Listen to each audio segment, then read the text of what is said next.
Good morning. Welcome to our hopefully last virtual post-race gathering. We're so sorry this gathering wasn't in person, but we wanted to be as careful as possible regarding COVID and weren't sure where we'd be now when planning in August. Next year, though, we should be back. We will do our best to make it happen. The format of our video today will be a quick summation of our walk, a few reminders, our spotlighted family, our past year as Twinkle Star, where we're going as Twinkle Star, and then a few special announcements, along with our fundraising total at the very end. So stay tuned. So first, thank you to all those who participated in our walk. Thank you to those who braved the cooler weather with us this weekend. While it wasn't as warm as it has been in past years, at least we didn't get snow. We hope the walk was exactly what you needed at this time. We hope it offered comfort, community, and healing. Second, as always, a huge shout out to Spears Funeral Home. Their support over the years for those who have experienced baby loss is invaluable. I know that I can speak for every family who has walked through their care that they are truly a light in the darkest of nights. Thank you, Spears, for supporting us, both financially and through your volunteerism. We love you. And now, just a reminder that tonight is the Wave of Light. If you feel inclined to do so, please take the candle or candles you received at the walk and light them tonight at 7 p.m. in honor of your little one or ones. You can then take a picture and join the 24-hour wave across social media of families and friends remembering and honoring their lost babies. Be sure to use the hashtag Wave of Light, and please also tag Twinkle Star. All right, so now let's talk Twinkle Star. I've been the president of Twinkle Star since April of 2021, 1 year after the COVID-19 pandemic hit. When I reflect on this past year and a half as the chair of Twinkle Star, I see challenges as well as victories. As we all well know, babies don't stop dying because there's a pandemic. While stores closed, people were urged to stay home, and schools went virtual. There were still families in the grips of grief. I'd now like to introduce Stephanie, one of our newest board members, and share her and her family's story of love, rainbows, and loss.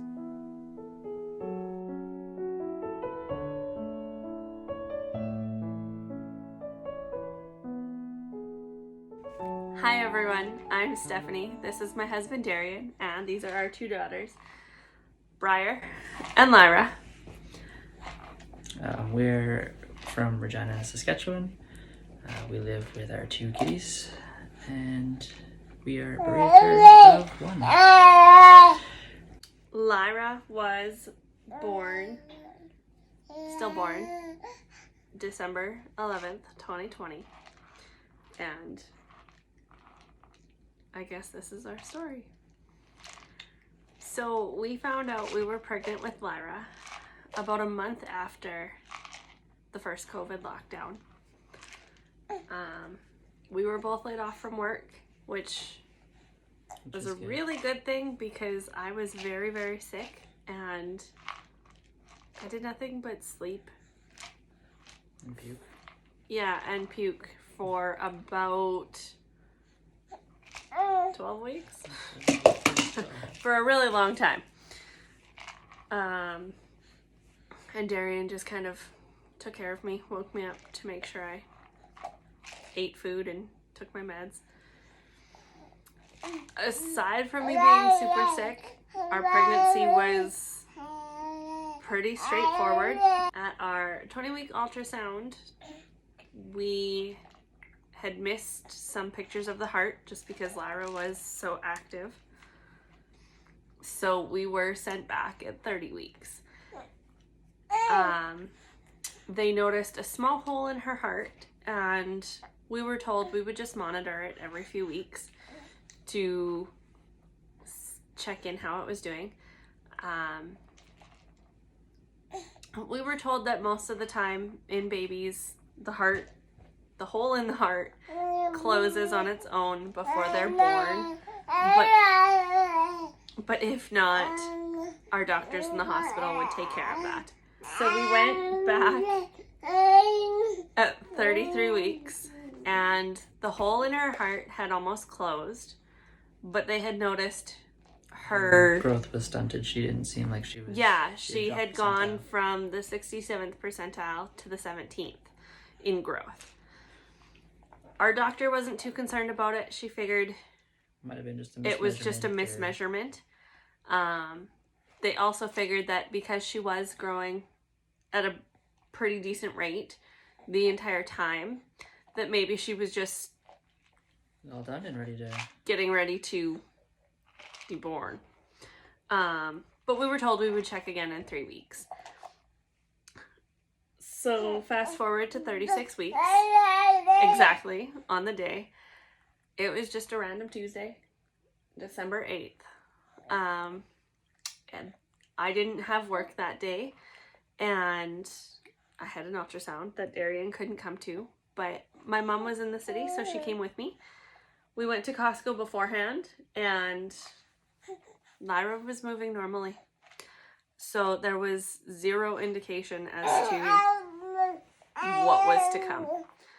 At the ultrasound, I was talking to my mom, so I didn't really see what the tech was doing or seeing. And she had the wand on my belly for maybe 2-3 minutes. And she excused herself from the room saying she just needed to talk to the radiologist. We weren't overly worried. We were told if she was still measuring small, we would likely induce early, just to make sure she was okay. When the ultrasound tech got back, she advised me that it would probably be smart to call my husband, and she moved my mom and I into a different room. So I was at work, like a fool. I wasn't answering my phone. So luckily she got a hold of my boss, and my boss kind of reached out and said, hey, you should call your wife. She wants to get a hold of you real bad. So I said, okay. And, I kind of called her figuring it was just the still measuring small, maybe induced, and she just kind of let me know. But that was not really the case. She said that we were told to bring... So she was told that I should go there and be with them. And I was like, okay. I was oblivious and just kind of... What's the word I'm going to use here?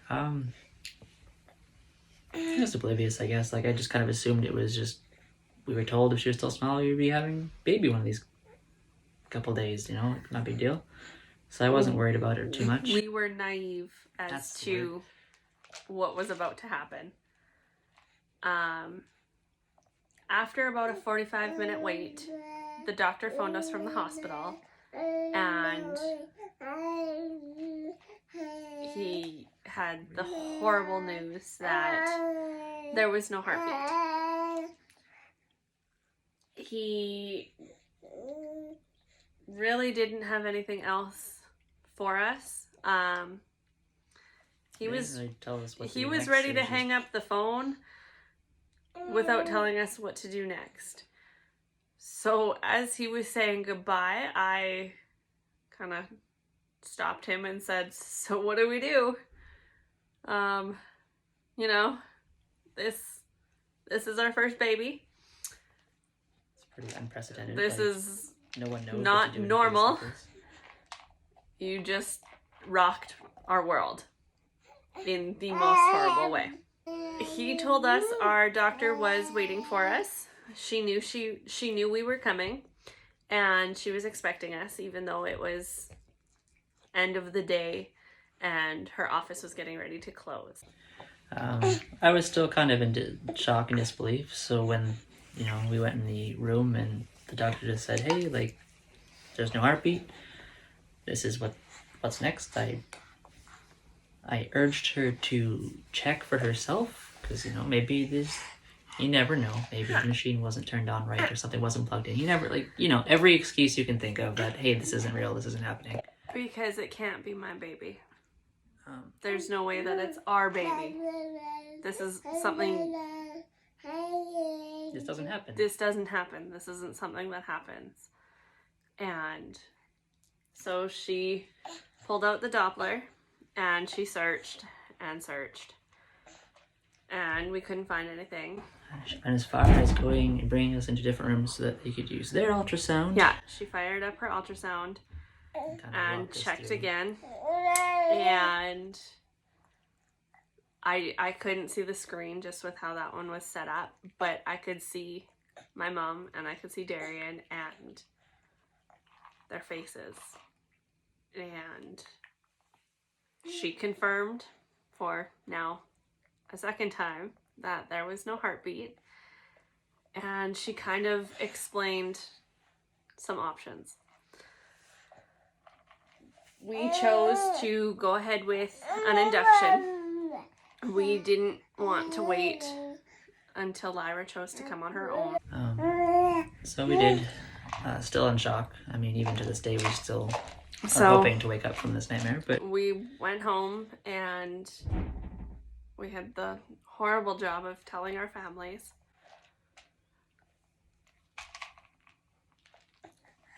No easy feat. And then we kind of made up our minds as to how far we wanted to go with testing and everything. We talked to our doctor the next morning and told her our decision, and she told us she would send our papers to the hospital so that we could go ahead with induction. And that was at about 9 in the morning, and that we would hear from the hospital by noon. Yeah. By 1, we still hadn't heard from the hospital, so we phoned, and that was kind of the first wave of COVID babies, so the hospital was very, very busy. Yes. And they didn't have time for our induction that day. But that they would call us tomorrow. Yep, as soon as they had an opening. So I ended up going into labor on my own that afternoon on December 9th. And we went into the hospital that night. So December 9th at 10 o'clock at night, we were on our way to the hospital because my contractions were Painful and horrible. very much real. They just gave us morphine. They didn't have room to keep us. I wasn't far enough along. And sent us home. So on December 10th, we were admitted at 8 in the morning. And they said that no matter how far along I was, they were keeping me because they were supposed to be inducing me at some point. We were in an assessment room until 1 in the afternoon. Yep, it was on time. When we finally got our room. And they had the anesthesiologist come in right after we got admitted into like our actual hospital room. And he did the epidural so that I couldn't feel Lyra moving with every contraction. Lyra was born on December 11th, 2020 at 1:41 in the morning. She was 5 pounds, 1 ounce, and 19 inches long. She had the longest froggy legs. I don't know where she got it because neither of us are legs. Neither of us are tall. We even had a nurse comment on it. She kind of laughed and said if she didn't look so much like you, I would wonder whose daughter she was, because neither of you are tall, so she didn't get her height from you. And it's very sad. The hospital, like, we had your mom as like the third person. Yes, I was allowed 2 supports COVID restrictions. people. And I had Darian and my mom. And after Lyra was born, they made an exception to allow my mom to come. So we were... Yes, our nurses were incredible. And she said she would break some rules to let Darian's mom come in and meet her grandbaby. It sucked lots, not having as much people as we would have liked for that occasion. We got 14 hours with Lyra after she was born. The hospital had a photographer come in so that we could take pictures of Lyra and us with Lyra. And at first we were unsure if we wanted them. And I am so, so grateful that we did them, because those are the only pictures we have with Lyra. And those are the only pictures we will have with her physical body for the rest of our lives. We were discharged at 6 o'clock that night. Lyra went to the funeral home and we went to our house. But we got to do a lot with Lyra when we had her. We were able to give her a bath and get her dressed and take all of the pictures and all of the snuggles and cuddle cot. The cuddle cot, which definitely helped extend the amount of time we had with her, because yes, it helped slow down the deterioration of her body, but still was never enough time. No.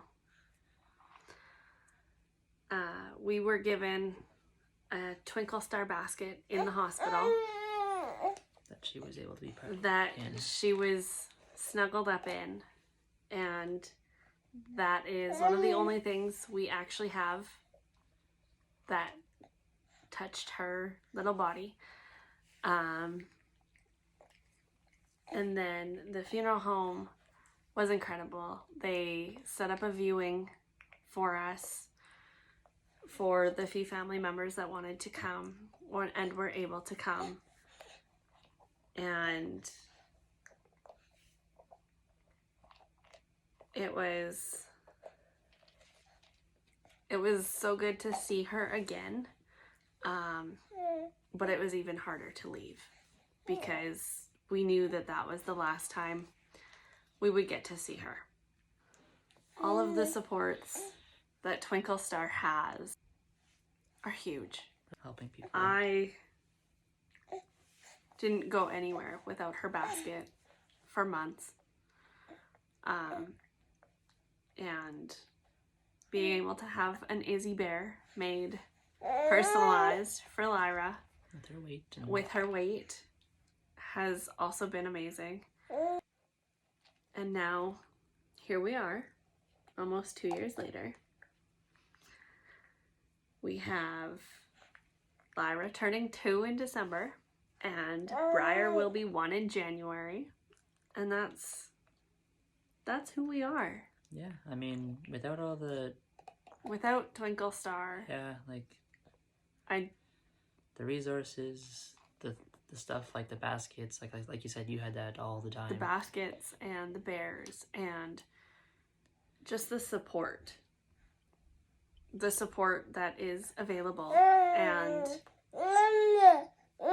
knowing that there is a group out there that understands, because as much as people try to empathize, unless you've gone through it, you don't get it completely. You could try. It's just not the same. Stories like Steph's remind me of how vital the work is that Twinkle Star and countless other organizations do. Because of COVID-19, this work all of a sudden felt more urgent. We needed to continue reaching families caught in isolation from the pandemic. Following Silent Hearts 2021, we began offering recreational nights for our lost families. The mission was simple: provide low-key, family-based events for lost families to engage in and build community with other lost families. Since beginning 12 months ago, we have had 15 events. Some of our most popular events included a dream catcher workshop and a pottery night. We'll continue to offer these events until February and then reevaluate if we want to continue offering them. In addition to offering our rec nights, we held not 1, but 2 retreats in the past year. The first retreat took place in October 2021, a few weeks after Silent Hearts. It was our makeup retreat after canceling our June 2021 retreat. It was a single-day event. The only critique we received was that participants wished it had been longer. In June 2022, we offered a one-night retreat at Arlington Beach. the same place we held our 2019 retreat. Again, the retreat was the same, longer. Next year, our retreat will be running from June 2nd to 4th. Stay tuned in the new year for more information on that. In addition to these event-type services offered by Twinkle Star, we are also busy with our product services, which include our basket and Izzy Bear projects. As hospitals return to a new sense of normalcy, our baskets have taken off once again in Alberta, Saskatchewan, and Manitoba. Numerous hospitals and healthcare centers across the prairies have been placing reorders, and some placing orders for the first time ever. While we have our baskets in almost every hospital and healthcare center in Saskatchewan, there were still some Alberta hospitals that had not placed orders. In the past month, the Alberta team has had 20 orders for over 200 baskets, including 10 from hospitals that have never ordered before.